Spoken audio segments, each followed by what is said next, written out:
Hey there, everybody. It's me, Lily Rose, the admin here at Encouragement Corner on Facebook, and we are continuing on today in the book of Acts, chapter 18. It says, Then Paul left Athens and went to Corinth.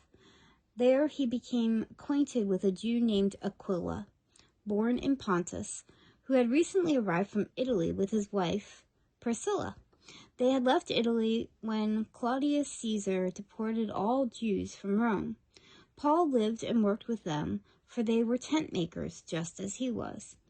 Each Sabbath, Paul found Paul at the synagogue, trying to convince the Jews and Greeks alike.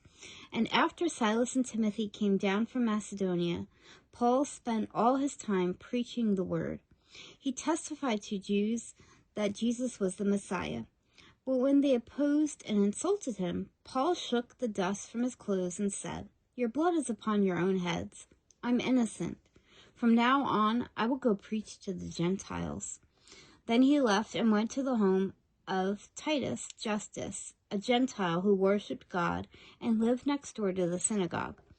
Crispus, the leader of the synagogue, and everyone in his household believed in the Lord. Many others in Corinth also heard Paul, became believers, and were baptized. One night, the Lord spoke to Paul in a vision and told him, Don't be afraid. Speak out. Don't be silent.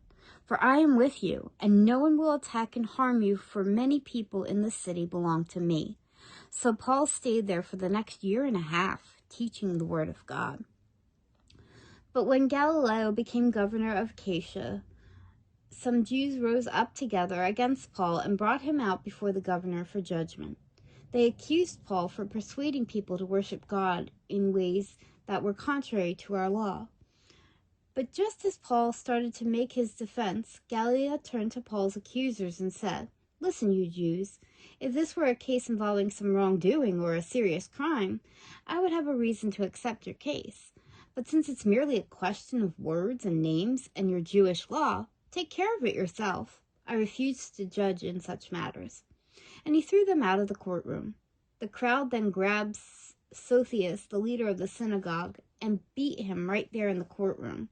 But Gallio paid no attention.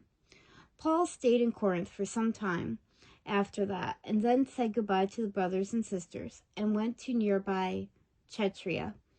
There he shaved his head according to Jewish custom, marked the end of the vow.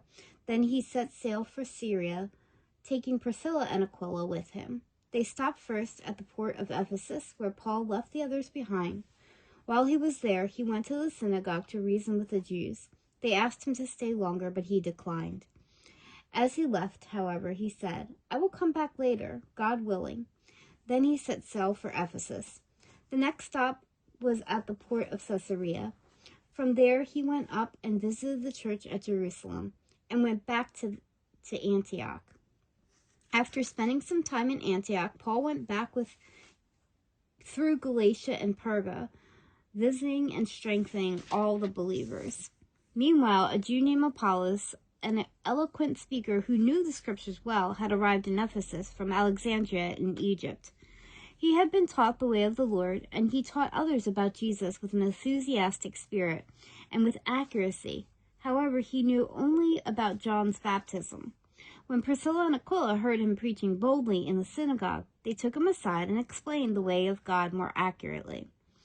Apollos had been thinking about going to Achaia, and the other brothers and sisters in Ephesus encouraged him to go.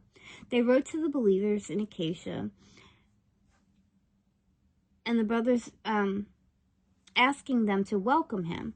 When he arrived there, he proved to be a great benefit to those who, by God's grace, had believed. He refuted the Jews with powerful arguments in public debate.